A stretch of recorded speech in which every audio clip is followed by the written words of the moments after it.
Yuk, belajar bahasa Inggris lewat paragraf singkat yang menarik. My name is Ronnie.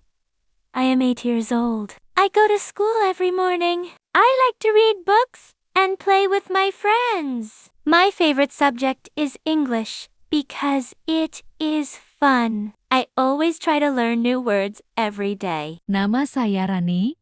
Saya berumur 8 tahun. Saya pergi ke sekolah setiap pagi. Saya suka membaca buku dan bermain dengan teman-teman saya. Pelajaran favorit saya adalah bahasa Inggris karena menyenangkan. Saya selalu mencoba belajar kata-kata baru setiap hari. Yuk, belajar bahasa Inggris lewat paragraf singkat yang menarik.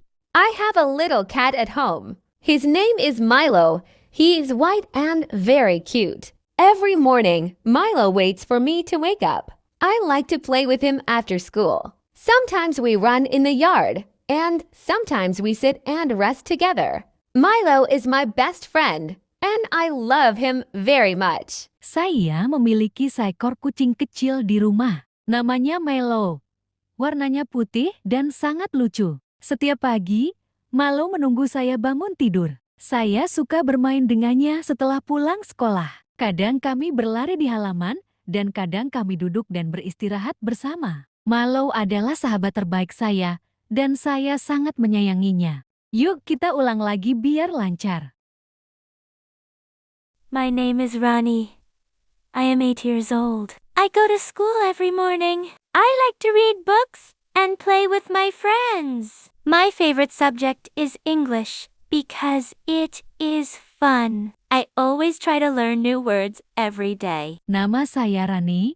Saya berumur 8 tahun. Saya pergi ke sekolah setiap pagi. Saya suka membaca buku dan bermain dengan teman-teman saya. Pelajaran favorit saya adalah bahasa Inggris karena menyenangkan. Saya selalu mencoba belajar kata-kata baru setiap hari. Yuk, belajar bahasa Inggris lewat paragraf singkat yang menarik. I have a little cat at home. His name is Milo. He is white and very cute. Every morning, Milo waits for me to wake up. I like to play with him after school. Sometimes we run in the yard, and sometimes we sit and rest together. Milo is my best friend, and I love him very much. Saya memiliki seekor kucing kecil di rumah. Namanya Milo. Warnanya putih dan sangat lucu. Setiap pagi, Milo menunggu saya bangun tidur. Saya suka bermain dengannya setelah pulang sekolah. Kadang kami berlari di halaman, dan kadang kami duduk dan beristirahat bersama. Milo adalah sahabat terbaik saya, dan saya sangat menyayanginya. Dukung terus dengan klik subscribe, like, dan komen.